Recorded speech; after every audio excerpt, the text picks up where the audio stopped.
To my YouTube channel. ನಾವು ಎಲ್ಲಿ ಹೋಗ್ತಾ ಇದ್ದೀವಿ ಅಂದರೆ ತಮ್ಮನೇಲಿ ನೋಡಿದ್ರೇ ಆಲ್ರೆಡಿ ನಿಮ್ಗೆ ಗೊತ್ತಾಗಿರುತ್ತೆ ನಾವು ಎಲ್ಲಿ ಹೋಗ್ತಾ ಇದ್ದೀವಿ ಅಂತೇಳಿ. ನಾವು ಹೋಗ್ತಾ ಇರೋದು ಮಂತ್ರಾಲಯಕ್ಕೆ. ಅಂದರೆ ತುಂಬ ದಿನದಿಂದ ಆಸೆ ಇತ್ತು ಮಂತ್ರಾಲಯಕ್ಕೆ ಹೋಗಬೇಕು ಅಂಥೇಳಿ. ಫಸ್ಟ್ ಟೈಮ್ ಮಂತ್ರಾಲಯಕ್ಕೆ ನಾವು ಹೋಗ್ತಾ ಇರೋದು. ಸಾಗರ್ 1-2 ಸಲ ಹೋಗಿದ್ದಾನಂತೆ. ಸೊ ನಾನು ನೋಡಿದ್ದಿಲ್ಲ, ಬರೀ ನಾವು ಫಸ್ಟ್ ಟೈಮ್ ಹೋಗ್ತಾ ಇರೋದು. ಅದಕ್ಕೆ ತುಂಬಾ ಎಕ್ಸೈಟ್ ಆಗಿದ್ದೆ. ಅಂದರೆ ನನಗೆ ರಾಘವೇಂದ್ರ ಸ್ವಾಮಿ ಅಂದರೆ ಸಖತ್ ಇಷ್ಟ. ಮಂತ್ರಾಲಯಕ್ಕೆ ಹೋಗ್ಬೇಕಂತೇಳಿ ತುಂಬ ದಿನದಿಂದ ಅಂದ್ಕೊಳ್ತಾ ಇದ್ವಿ. ಬಟ್ ಹೋಗ್ಬೇಕಂದ್ರೆ ಏನಾದರೂ ಒಂದು ರೀಸನ್ನಿಂದನೇ ಕ್ಯಾನ್ಸಲ್ ಆಗ್ತಾಯಿತ್ತು. ಪ್ರತಿ ಸಲವೂ ಒಂದು ಸರಿ ಇದಾಗ್ತಾಯಿತ್ತು. ಸೊ ಅದಕ್ಕೆ ಈ ಸರಿ ಏನೂ ಬೇಡ, ಸುಮ್ಮನೆ ಟ್ರೈನ್ ಬುಕ್ ಮಾಡಿಬಿಡೋಣ, ಆಮೇಲೆ ಹೋಗೋಕ್ಕಾಗುತ್ತೆ ಅಂತೇಳಿ ಟ್ರೈನ್ ಬುಕ್ ಮಾಡ್ಕೊಂಡ್ಬಿಟ್ವಿ. ಬಟ್ ಹೋಗ್ಬೇಕನ್ನೋ ಅಷ್ಟರಲ್ಲಿನೇ ಮಳೆ ಸ್ಟಾರ್ಟ್ ಆಯಿತು. ಇನ್ನು ಟ್ರೈನ್ ಬುಕ್ ಮಾಡಿದ್ದೀವಲ್ಲ, ಕ್ಯಾನ್ಸಲ್ ಮಾಡೋಕ್ಕಾಗಲ್ಲ ಸೊ ಅಂಥೇಳಿ ಅಂದ್ಕೊಂಡು ಹಾಗೆ ಮಳೆಯಲ್ಲೇ ಹೊರಟ್ಬಿಟ್ವಿ. ತುಂಬಾ ಮಳೆ ಇತ್ತು ನಮ್ಮ ಸೈಡ್. ಈ ಕಡೆ ಎಲ್ಲ ಕಡೆ ಜಾಸ್ತಿ ಮಳೆ ಇತ್ತು. ಅವತ್ತು ಒಂದು ರಾತ್ರಿ ಮಳೆ ಹತ್ತಿದ್ದು, ಅಂದರೆ ಒಂದಿನ ಕಂಟಿನ್ಯೂ ಫುಲ್ ಮಳೆ ಇದೆ. ಒಂದು ಸ್ವಲ್ಪನೂ ಮಳೆ ಕಡಿಮೆ ಆಗಿದ್ದಿಲ್ಲ. ಸೊ ಹಾಗೆ ಆ ಮಳೆಯಲ್ಲಿ ಛತ್ರಿಗೆ ತೊಗೊಂಡು ಆಟೋ ಹಿಡ್ಕೊಂಡು ಹೋದ್ವಿ. ಆಟೋ ಹಿಡ್ಕೊಂಡು ಹೋಗಿ ಮಿರರ್ಸ್ ಇಟ್ಕೊಂಡು ಟ್ರೈನ್ ಹತ್ಕೊಂಡು ಹೋದ್ವಿ. ಇನ್ನೂ ಟ್ರೈನ್ ಬಂದಿದ್ದಿಲ್ಲ. ಅಲ್ಲಿ ಹೋದ ತಕ್ಷಣವೇ ಒಂದು 5 ನಿಮಿಷದಲ್ಲಿ ಟ್ರೈನ್ ಬಂತು. ಅಂದರೆ ನಮ್ಮದು ಲೇಟ್ ಆಗಿತ್ತಲ್ಲ ಹೋಗಿದ್ದು. ಸೊ ಅಷ್ಟರಲ್ಲಿ ಟ್ರೈನ್ ಬಂತು. ಟ್ರೈನ್ ಹತ್ಕೊಂಡ್ಬಿಟ್ವಿ. ಏನಾದ್ರು ತೊಗೋಬೇಕು ಅಂದ್ಕೊಂಡ್ವಿ, ತೊಗೊಳಕ್ಕೆ ಆಗಲಿಲ್ಲ, ಮಳೆ ಒಂದಿತ್ತು.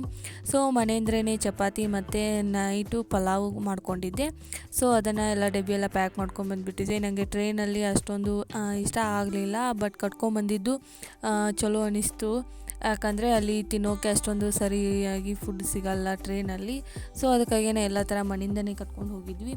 ಒಂದು ಸ್ವಲ್ಪ ಹೋದ್ಮೇಲೆ ಕೂತ್ಕೊಂಡ್ವಿ. ಗಾಳಿ ಜಾಸ್ತಿನೇ ಬರ್ತಾಯಿತ್ತು, ಅಂದರೆ ಮಳೆ ಆಗಿತ್ತಲ್ಲ. ಸೊ ತಂಪು ಗಾಳಿ ಜಾಸ್ತಿ ಬರ್ತಾಯಿತ್ತು.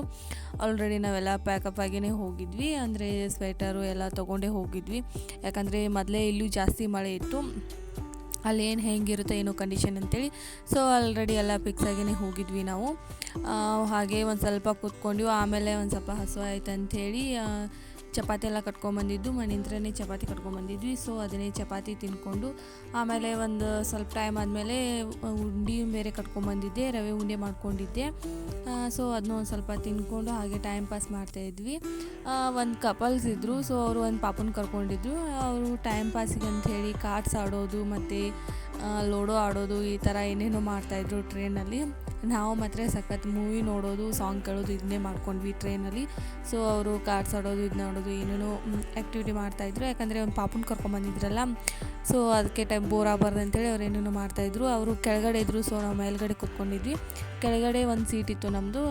ಸೊ ಹಾಗೆ ಸಿನಿಮಾ ನೋಡೋಕ್ಕಂತೇಳಿ ಇಬ್ಬರು ಮೇಲ್ಗಡೆನೇ ಕೂತ್ಕೊಂಡ್ಬಿಟ್ಟಿದ್ವಿ, ನಾನು ಸಾಗರು. ಸೊ ಹಾಗೆ ಕಾಫಿ ಬಂತು. ಒಂದು ಸರಿ ಕಾಫಿ ತೊಗೊಂಡ್ವಿ, ಒಂದು ಸರಿ ಟೀ ತೊಗೊಂಡ್ವಿ. ಮತ್ತು ಬಜ್ಜಿ ವಡಾಪಾವ್ ಅವೆಲ್ಲ ಬರ್ತಾವಲ್ಲ, ಅವನೇನು ತೊಗೋಕೆ ಹೋಗಲಿಲ್ಲ. ಯಾಕಂದರೆ ಅವರು ಕೈಯಲ್ಲಿ ಹಿಡ್ಕೊಂಡು ಹಾಗೆ ಎಲ್ಲ ಅಡ್ಡಾಡ್ಕೊಂಡು ಮಾಡ್ತಾರಲ್ಲ, ಧೂಳು ಪಾಳು ಬಿದ್ದಿರುತ್ತೆ ಅಂಥೇಳಿ ತೊಗೊಳಕ್ಕೆ ಹೋಗಲಿಲ್ಲ. ಅಲ್ಲಿಂದ ಗುಂಡ್ಕಲ್ಲು ರೈಲ್ವೆ ಸ್ಟೇಷನ್ಗೆ ಬಂದ್ವಿ.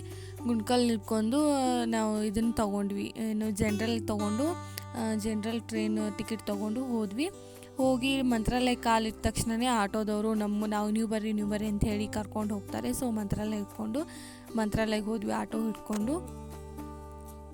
ಮಂತ್ರಾಲಯಕ್ಕೆ ಹೋದ ತಕ್ಷಣ ಅಲ್ಲಿ ಮಂತ್ರಾಲಯದಾಗೆ ಯಾರೂ ಇನ್ನೂ ಎದ್ದಿದ್ದಿಲ್ಲ. ಸೊ ಇನ್ನೂ ಎಲ್ಲರೂ ಗ್ರೌಂಡಲ್ಲಿ ಮಲ್ಕೊಂಡಿದ್ರು. ಅಂದರೆ ದೇವ್ರದ್ದು ಗ್ರೌಂಡ್ ಇರ್ತಲ್ಲ, ಸೊ ಅಲ್ಲಿ ಎಲ್ಲರೂ ಮಲ್ಕೊಂಡಿದ್ರು.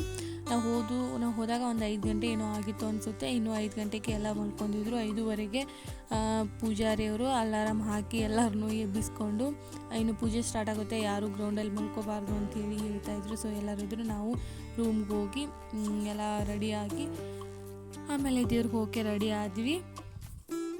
ಇಲ್ಲಿ ಹೇಳಬೇಕಂದ್ರೆ ಮಂತ್ರಾಲಯದಲ್ಲಿ ತುಂಬಾ ಸ್ಕ್ಯಾಮ್ ಮಾಡ್ತಾರೆ. ಯಾವುದಕ್ಕೂ ಒಂದು ಸ್ವಲ್ಪ ಏನಾದರೂ ತಿಳ್ಕೊಂಬರ್ಬೇಕು. ಸೊ ಮಂತ್ರಾಲಯದಲ್ಲಿ ಆದಷ್ಟು ತುಂಬಾ ಇದು ಕಿರಿಕಿರಿ ಮಾಡೋದು, ಕಾಡೋದು, ಅದನ್ನು ತೊಗೊಳ್ಳಿ ಇದನ್ನು ತೊಗೊಳ್ಳಿ ಅಂತೇಳಿ ಎಲ್ಲ ಕಾಡ್ತಾರೆ. ಸೊ ಬಂದ ತಕ್ಷಣವೇ ಅವರೇ ಎಲ್ಲ ಮೂಡ್ ಆಫ್ ಮಾಡಿಬಿಟ್ರು. ಅಂದರೆ ನಮಗೆ ರೂಮ್ ಇನ್ನೂ ಸಿಗ್ತಾ ಇದ್ದಿದ್ದಿಲ್ಲ. ರೂಮು ತುಂಬಾ ಕಾಸ್ಟ್ಲಿ ಹೇಳ್ತಾಯಿದ್ರು. ಯಾಕಂದರೆ ನಾವು ಬೆಳಗ್ಗೆ ಬೇಗ ಬಂದಿದ್ವಲ್ಲ, ಒಂದೇ ದಿನ ಇರೋದಿತ್ತು. ಸೊ ಇದೇ ನೈಟ್ ನಾವು ವಾಪಸ್ ಹೋಗ್ಬೇಕಂತೇಳಿ ಅಂದ್ಕೊಂಡಿದ್ವಿ. ಸೊ ಹಾಗೇ ಆಯಿತು. ಮತ್ತು 12 ಗಂಟೆಗೆ ಚೆಕ್ಔಟ್ ಮಾಡ್ತೀವಿ ಅಂದ್ರೂ ರೂಮು ಎಷ್ಟು 3,000 2,000 ಈ ಥರ ಹೇಳ್ತಾ ಇದ್ದಾರೆ. ಯಾರೂ ಕಡಿಮೆಗೆ ರೂಮ್ನೇ ಕೊಡ್ತಾ ಇದ್ದಿದ್ದಿಲ್ಲ. ಸೊ ಹಂಗೆ ಮಾಡಿ ಒಂದು ರೂಮ್ ಮಾಡ್ಕೊಂಡ್ಬಿಟ್ವಿ. ಹೋದರೆ ಹೋಗ್ಬಿಡಿ ಅಂಥೇಳಿ. ನಾವು ತುಂಬಾ ಟಯರ್ಡ್ ಆಗಿದ್ವಿ. ಅಂದರೆ ನೈಟೆಲ್ಲ ಬಂದು ಇನ್ನೂ ದೇವರೆಲ್ಲ ದರ್ಶನ ಆಗುತ್ತೆ, ಅಷ್ಟರಲ್ಲಿ ಲೇಟ್ ಆಗುತ್ತೆ ಅಂಥೇಳಿ ನಾವು ಇರಲಿ ಅಂಥೇಳಿ ಒಂದು ರೂಮ್ ಮಾಡಿಕೊಂಡು ಹಾಗೆ ರೆಡಿಯಾಗಿ ದೇವ್ರಿಗೆ ಹೋದ್ವಿ. ದರ್ಶನ ಒಂದು ಚಲೋ ಆಯಿತು. ಅದೊಂದು ಬಿಟ್ಟರೆ ಇವರು ಗ್ರೌಂಡಲ್ಲಿ ಕಾಡೋರು ಇರ್ತಾರಲ್ಲ, ಅದನ್ನು ತೊಗೊಳ್ಳಿ ಇದನ್ನು ತೊಗೊಳ್ಳಿ ಅಂತೇಳಿ ಇವರಿಂದನೇ ಅರ್ಧ ತಲೆ ಕೆಟ್ಟು ಹೋಯಿತು ನನಗೆ ಮಂತ್ರಾಲಯಕ್ಕೆ ಬಂದರೆ ಯಾಕೋ ಮನಸ್ಸು ತುಂಬಾ ಶಾಂತವಾಗಿ ಇರುತ್ತೆ ಅಂಥೇಳಿ ಅಂದ್ಕೊಂಡಿದ್ದೆ. ಬಟ್ ಆ ಥರ ಇಲ್ಲೇ ಇರೋಕೆ ಬಿಡಲ್ಲ, ಮನಃಶಾಂತಿನೇ ಕೊಡಲ್ಲ ಮಂತ್ರಾಲಯದಾಗ ಇರೋಕ್ಕೆ. ಹಾಗೂ ಒಂದು ಸ್ವಲ್ಪ ದೇವ್ರ ದರ್ಶನ ಆಯ್ತಲ್ಲ, ಆಮೇಲೆ ಒಂದು ಸ್ವಲ್ಪ ಸಮಾಧಾನ ಆಯಿತು. ದೇವ್ರ ದರ್ಶನ ಮಾಡಿಕೊಂಡು ಮಂತ್ರಾಲಯ ರಾಘವೇಂದ್ರ ಸ್ವಾಮಿ ಅವ್ರ ದರ್ಶನ ಮಾಡಿಕೊಂಡು ಹೊರಗಡೆ ಬಂದ್ವಿ. ಸಾಗರ್ ಪ್ರಸಾದ್ ತೊಗೊಂಬರೋಕ್ಕೆ ಮತ್ತೆ ನಂಬರ್ ಹಚ್ಚಿದ್ರು. ಸೊ ನಾನು ಹಾಗೆ ಗ್ರೌಂಡಲ್ಲಿ ಅಲ್ಲಿ ಕುತ್ಕೊಂಡ್ಬಿಟ್ಟೆ. ಒಂದು ಸ್ವಲ್ಪ ಕುತ್ಕೊಂಡು ಧ್ಯಾನ ಅದು ಮಾಡಿಕೊಂಡು ಆಮೇಲೆ ಪಂಚಮುಖಿ ಆಂಜನೇಯಕ್ಕೆ ಹೋಗೋಕ್ಕೆ ಎಲ್ಲ ಆಟೋದವರು ಬನ್ನಿ ಅಂತೇಳಿ ತುಂಬ ಜನನೇ ಕರೀತಾರೆ. ಸೊ ಅವರು ಎಲ್ಲ ರೇಟೆಲ್ಲ ಜಾಸ್ತಿ ಹೇಳ್ತಾಯಿದ್ರು. ಸೊ ಹಾಗಾಗಿ ಮಾಡಿಕೊಂಡು ಒಂದು ಆಟೋ ಹಿಡ್ಕೊಂಡು ಹೋದ್ವಿ.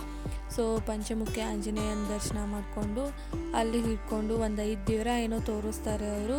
2 ಆಂಜನೇಯನ ತೋರಿಸ್ತಾರೆ, ಒಂದು ರಾಘವೇಂದ್ರದ್ದು ಏಕಶಿಲಾ ಇದನ್ನೊಂದು ತೋರಿಸ್ತಾರೆ, ಏಕಶಿಲಾ ಗುಡಿ ಒಂದು ತೋರಿಸ್ತಾರೆ.